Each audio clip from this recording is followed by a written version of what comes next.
Yeah, hi, my name's Marlon Wiebe. I'm the game director on Rift of the Necrodancer. And this is our new game. This is a new take on the Crypt of the Necrodancer franchise, and we're trying to branch out into more rhythm game genre territory and take our own Necrodancer twist on it. So, yeah. Yeah, it definitely, just from what I've played, it seems like you are doing a lot more traditional stuff this time around. Yeah, so the Crypt of the Necrodancer is, we call it a rhythm game, but it's really like turns. It's a turn-based game that happens on the beat. So it's like less about the actual rhythm aspect of it, like in a traditional rhythm game genre sense. And we kind of wanted to branch out and explore what we could do in that space. So we're taking inspiration from traditional rhythm games and seeing what we can do in that. Nice, yeah. It's really cool. You know, I saw essences of like Guitar Hero in there, Punch Out. A lot of stuff that has always just kind of been endeared to fans, and now you're putting your own twist on it. It seems. Yeah, like I feel like rhythm game fans and people who like these genres just like can't get enough of it, right? And so we were like, this feels like a great space where we can see what we can do, and see if we can bring our own unique style and flair to it. So yeah, that's our goal. Yeah, one thing that really got to me is right off the bat, you know, you have the monsters coming down the line. You've only got 3 arrow keys, and I'm like, okay, this should be simple. But then, yeah, you guys are doing something you really don't see in games where it's like the monsters can switch lanes or might take multiple hits and stuff like that. And that was totally throwing my Guitar Hero brain for a loop there. Yeah, that's our unique Necrodancer twist, right? So like in original Necrodancer, the monsters, you kind of have to learn their behaviors and how they move, that kind of thing. And so we thought, how can we do this same kind of thing in a traditional rhythm games format? And so it seems like one of those things like on the show floor, people are like, oh, how could this get any more difficult? It seems so simple. And then suddenly you get these monsters, you know, overlapping their move sets and stuff like that. And you really have to like pay attention and try to work through the rhythm as well. So yeah, it's pretty cool. Yeah, it's very tricky. And then, yeah, we played a little yoga game as well. Where did the idea to have like yoga poses as one of the challenges come in? Yeah, so in the game, we're inspired by Rhythm Heaven, of course. It's one of our favorite games, and we can't get enough of those kinds of games as well.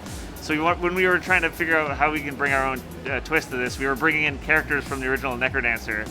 And so in the demo, you're playing with Dove, which is one of the characters from the original Necrodancer, and we were like, if we bring this Necrodancer into the modern world, what would that character be like? And we were like, oh, we think she might be like a yoga instructor kind of thing. So for her mini game, we had this yoga pose thing. But in the full game, we have 5 different characters that we're going to explore from the original Necrodancer, and they're each going to have their own unique mini games in that same style. So yeah.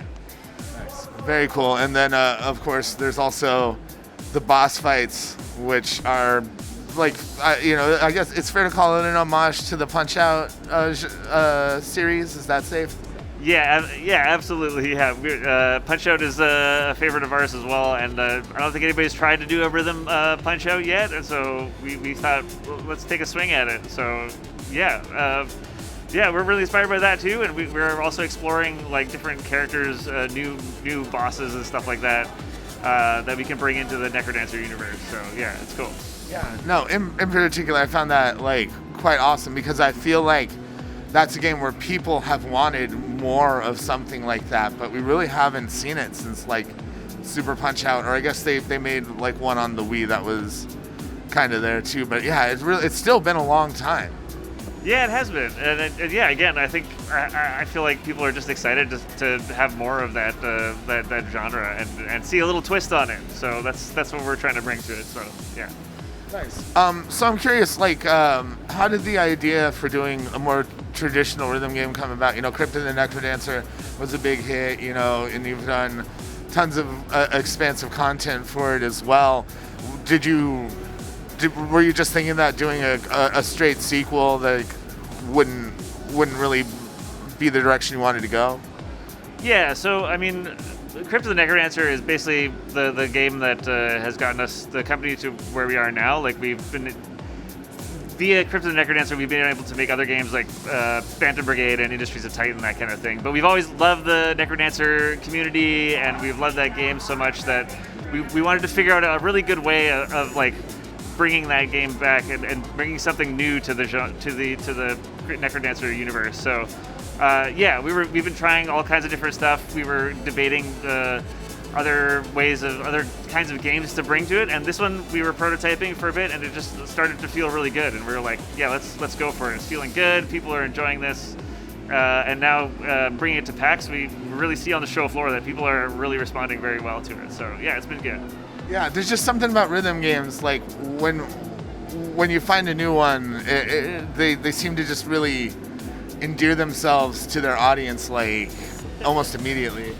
Yeah, I don't know what it is about rhythm games. It's just the grooving to the music, just like listen to some sweet beats by Danny B. And just tapping away. I don't know what it is. It feels right, Yeah, for sure. Now you mentioned the music and the composer Danny B. So he's back and doing all the music for Rift. Yeah, of course. Yeah, Danny.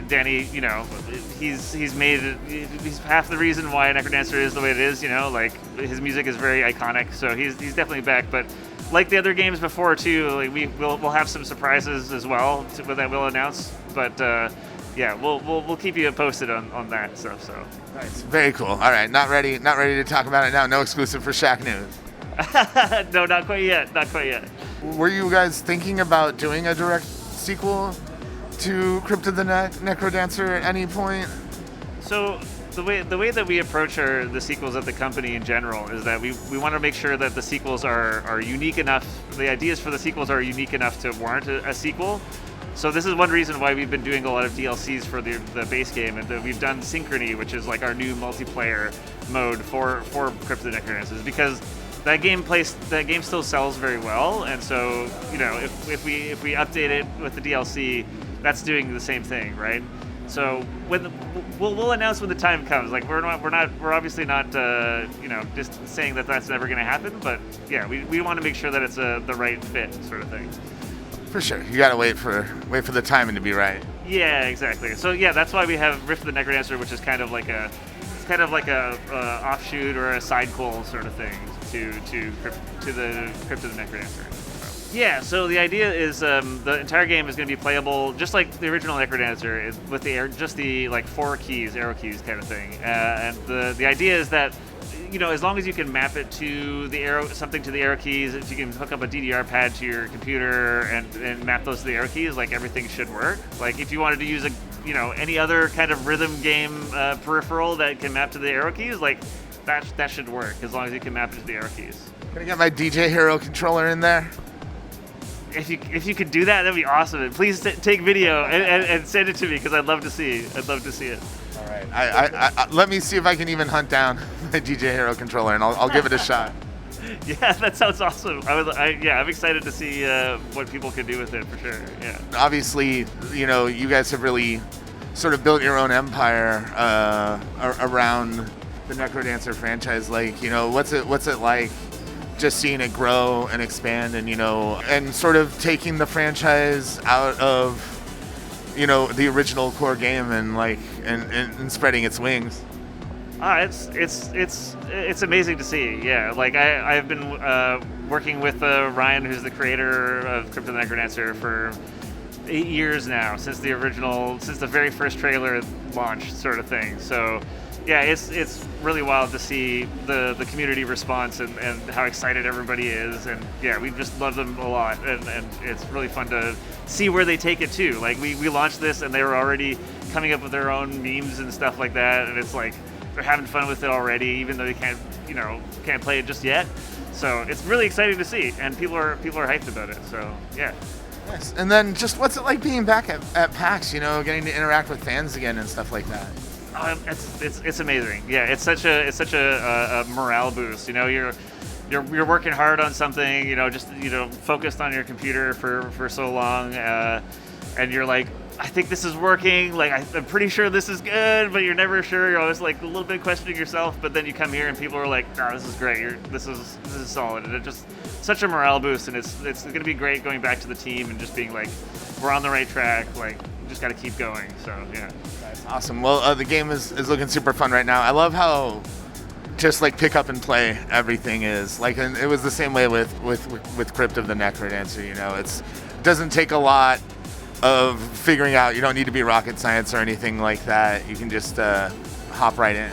Yeah. So another thing that we're trying to do with this game is we're trying to like kind of while we're expanding the Necrodancer users, we also want to make like bring more people in as well and make an experience that's a little bit more accessible as well. Like the thing with the original Necrodancer is like it is pretty hard as well. So we're hoping that Rift will be a way that people can get into the franchise a little bit easier, and we'll definitely make it, you know, very accessible. We'll make it have very easy modes where you can just like, you know, groove to the music if you don't want to like do the hardcore stuff kind of thing. So yeah, we're trying to make it as accessible as possible. Nice. Well, you know, when this comes out, I'm gonna get my DDR pads out and my DJ Hero pads. Yeah. Get some glow sticks, maybe those like light up bracelets, and just turn off all the lights. Maybe get a strobe light and a fog machine, and like, you know, really get things going. That sounds great. And yeah, when it happens, yeah, please send us video because we'd love to see it. Do you have a release window or anything like that yet for Rift of the Necrodancer?